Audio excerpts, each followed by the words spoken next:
7:13 a.m. Blue and red lights flashed across my driveway, cutting through the pale Oklahoma morning. 2 police cruisers idled side by side, exhaust rising in slow white streams that curled around my mailbox. I stood on my own property, coffee mug in hand, wearing jeans and a gray Army Corps of Engineers t-shirt.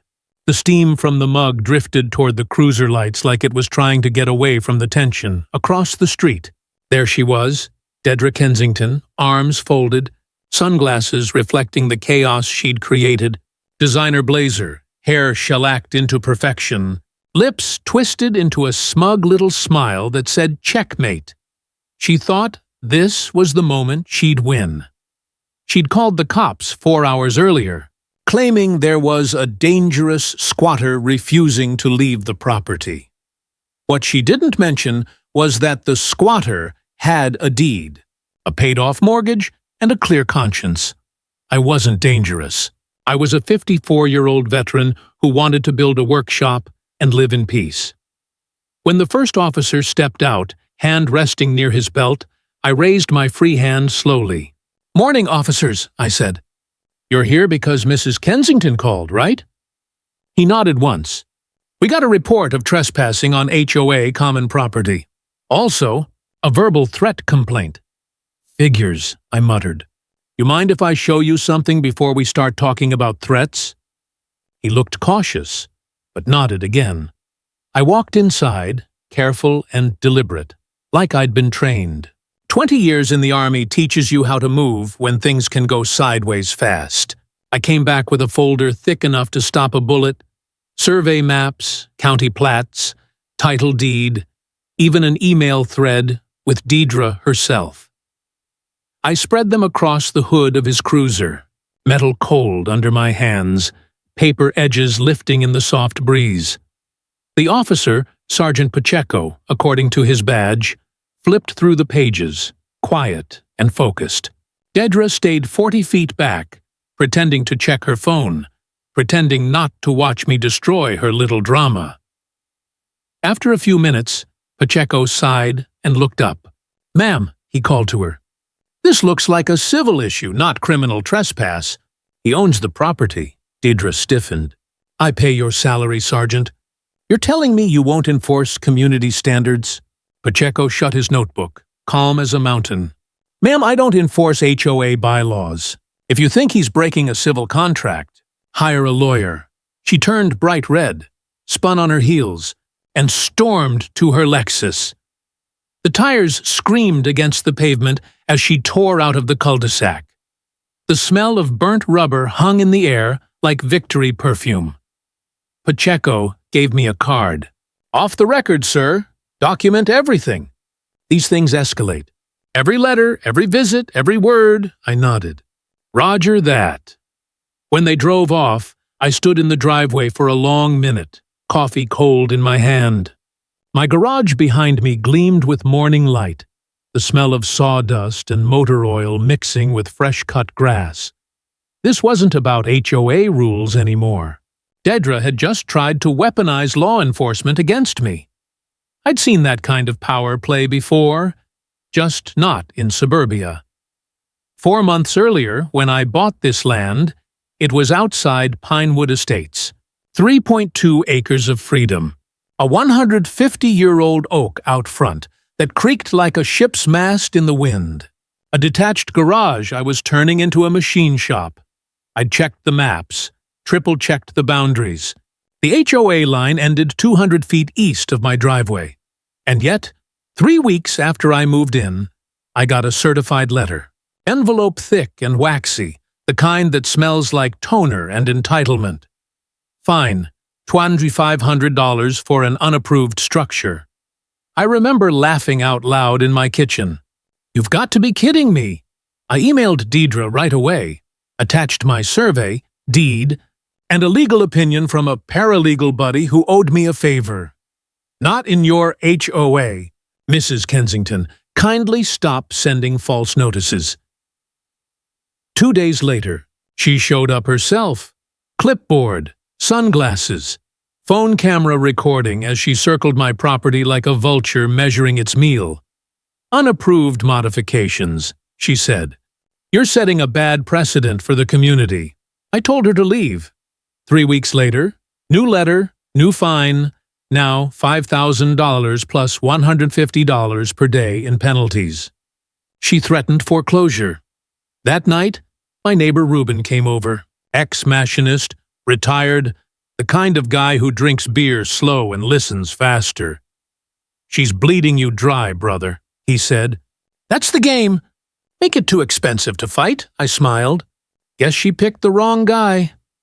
2 weeks later, Dedra took her war nuclear, calling the cops at dawn. But that move backfired. I called an attorney, Lucia Brennan, the next morning. Sharp mind, early 40s, the kind of person who cuts through nonsense like a hot knife through legalese. When I told her what happened, she didn't hesitate. Boundary annexation without notice? That's fraud, Garrett. Let me make a few calls. She sent a cease and desist to the HOA that afternoon, warned Dedra that harassment and false reporting were grounds for a lawsuit, filed a complaint with the county over the illegal boundary change. By the next day, the whole subdivision was buzzing. Reuben told me Dedra had called an emergency board meeting, claimed I was attacking her authority. If we don't act, she told them, everyone will stop paying dues. The board, 4 nervous yes men, voted to pursue legal action. Dedra was doubling down. Sefi Theus was the moment I realized this wasn't about fences or bylaws. It was about control, and I'd fought enough wars to know some battles you don't walk away from. By the next morning, I'd set up a new system in my office. Every letter scanned, every conversation recorded, every date logged in a spreadsheet that would make an accountant proud. Dedra had her clipboard.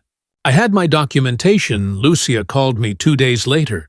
Garrett, she said, voice tight with that controlled fire lawyers get when they smell injustice. I talked to the county. They have no record of any certified mail sent for that annexation.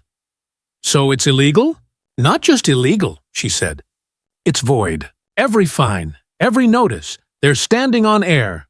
I could almost hear her smile. But Dedra wasn't backing down.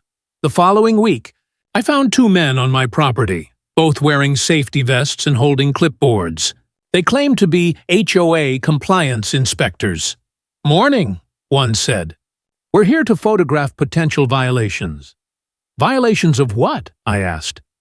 Community aesthetic guidelines. I pointed at my private property sign. Then you're violating my patience. Off my land. They left after I threatened to call the sheriff, but I knew who had sent them. That night, Dedra posted on the neighborhood Facebook group. Some residents think they're above the rules. We must protect our community values.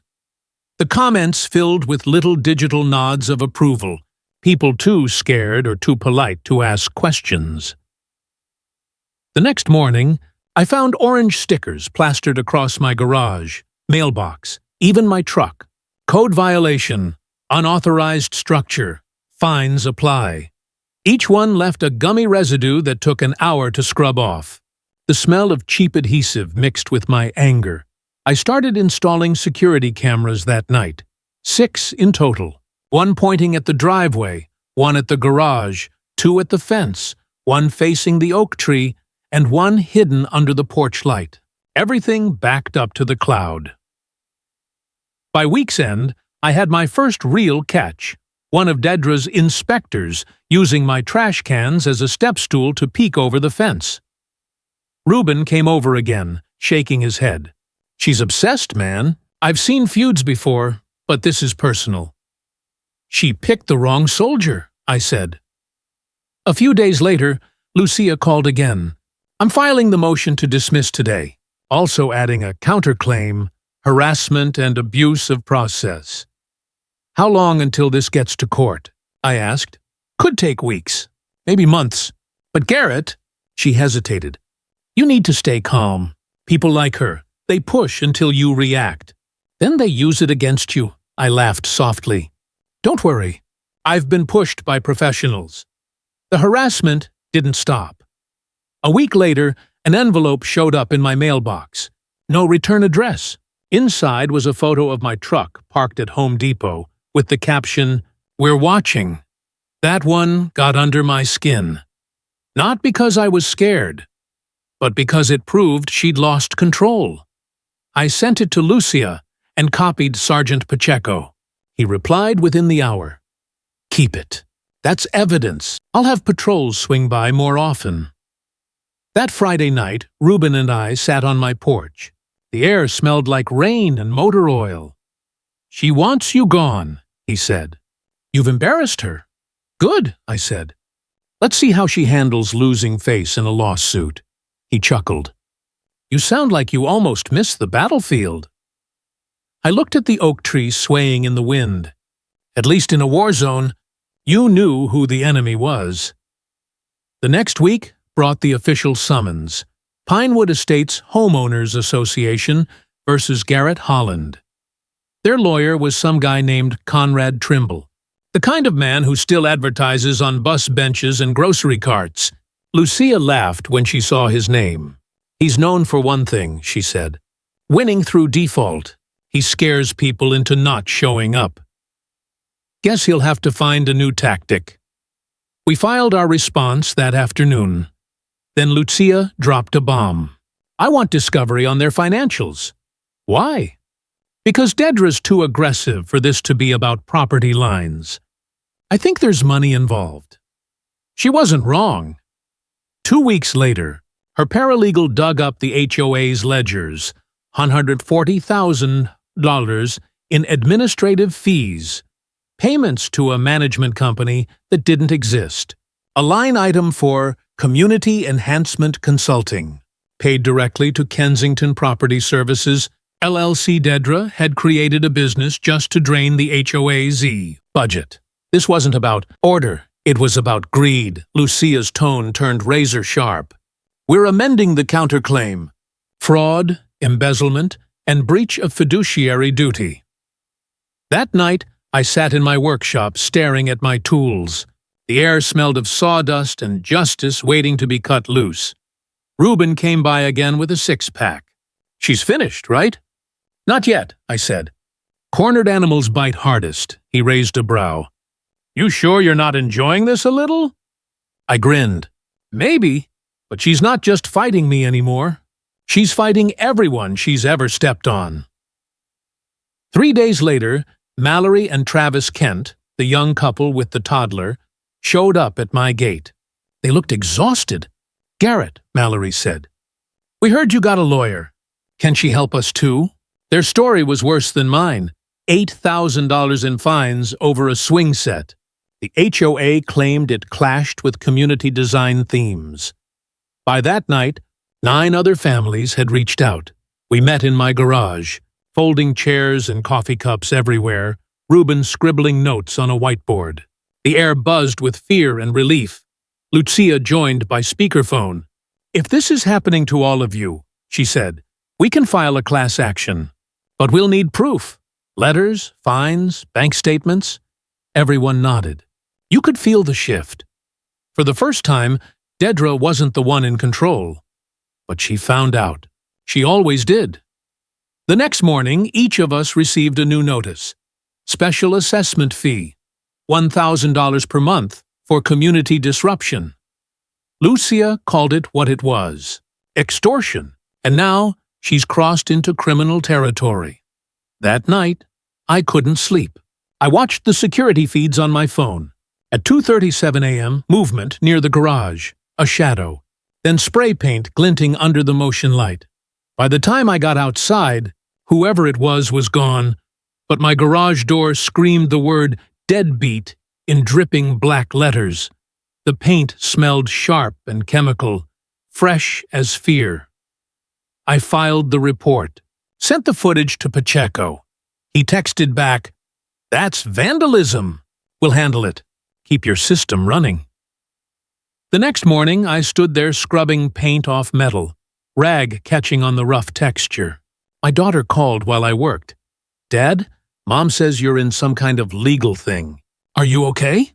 "Yes, sweetheart. I said, staring at the word fading under soap and effort.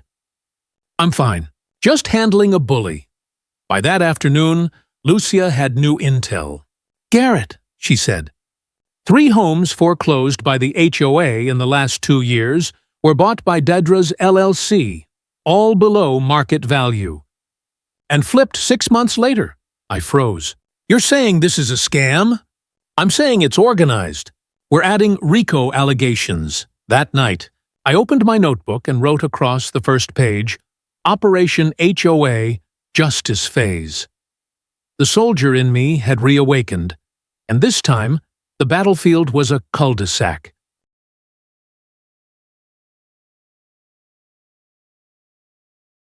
By week 12, the air in Pinewood Estates felt charged, like the seconds before a thunderstorm breaks.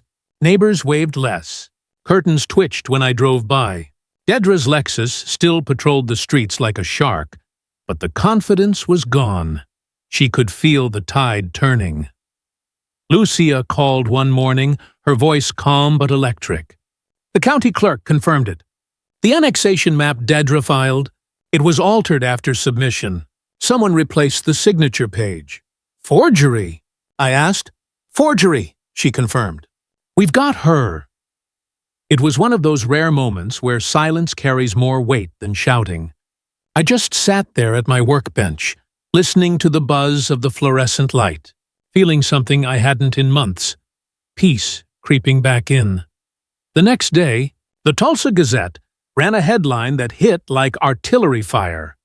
HOA president under investigation for fraud and embezzlement. Mallory's article told everything. The fines, the fake annexation, the secret LLC. It even quoted Sergeant Pacheco, confirming a pattern of harassment and false reports. Dedra's name was in bold. Her photo, smiling, perfect, polished, was splashed across the front page like a mugshot that hadn't happened yet. By noon, every house in Pinewood had a copy on their doorstep. By 3:00 p.m., under 233, the HOA board called an emergency session. By 5:00, Dedra Kensington resigned for personal reasons. By 8:00, he wedded. She'd locked her Facebook account and gone silent. But that wasn't the end. Not for me. Lucia still had the lawsuit open, and she wasn't done sharpening the blade. The county DA took an interest.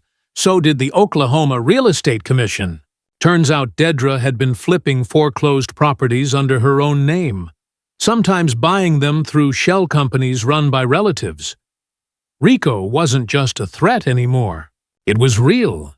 The FBI's white-collar division sent a polite letter requesting cooperation. Lucia practically danced in her office. She's going down federally, Garrett. You can't fake paperwork across state lines. I couldn't help it. I laughed.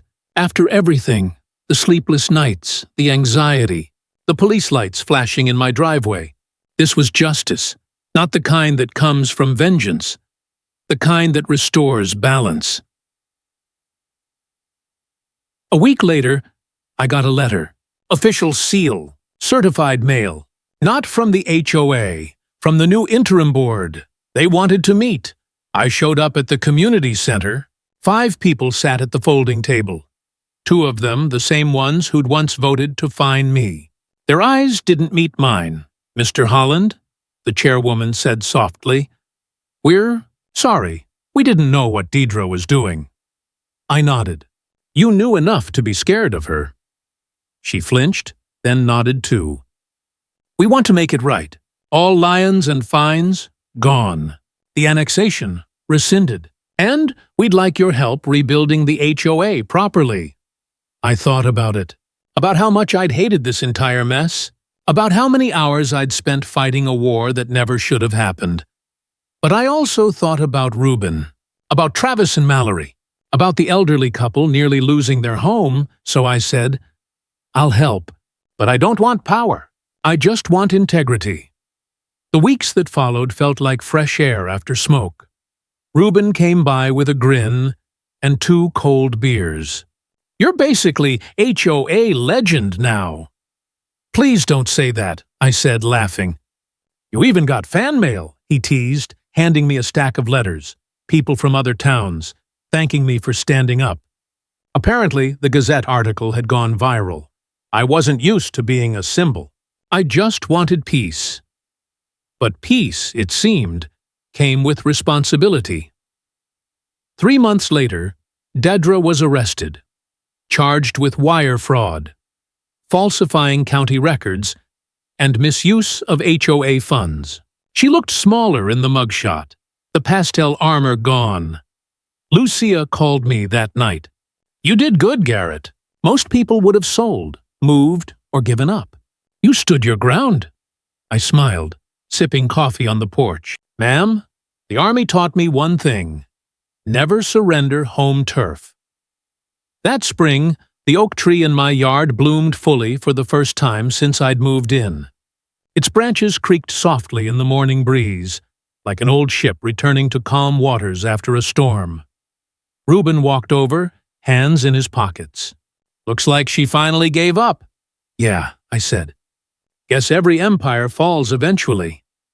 We stood there in silence, the sound of birds and the distant hum of a lawnmower the only soundtrack. Then he smirked. You ever think about running for HOA president? I laughed so hard I almost spilled my coffee. Not in this lifetime. That night, I sat on my porch with the lights dimmed, scrolling through the security camera app out of habit. The screens were quiet. No intrusions, no threats, no stickers. For the first time in months, there was nothing to defend, just the sound of crickets, the faint smell of sawdust, and the comfort of knowing that sometimes the right fight is worth it. Epilogue 6 months later. The new HOA bylaws were rewritten, in plain language this time. No hidden clauses, no surprise annexations. Lucia joined the board as legal advisor. Reuben oversaw community maintenance. Travis and Mallory started a small neighborhood park fund, complete with a swing set Dedra would have hated. As for me, I built my workshop. Every morning, I'd open the door, inhale that mix of sawdust and oil, and think about how battles aren't always fought overseas. Sometimes they happen right where you live, and sometimes the hero isn't the loudest one in the room, just the one who refuses to back down.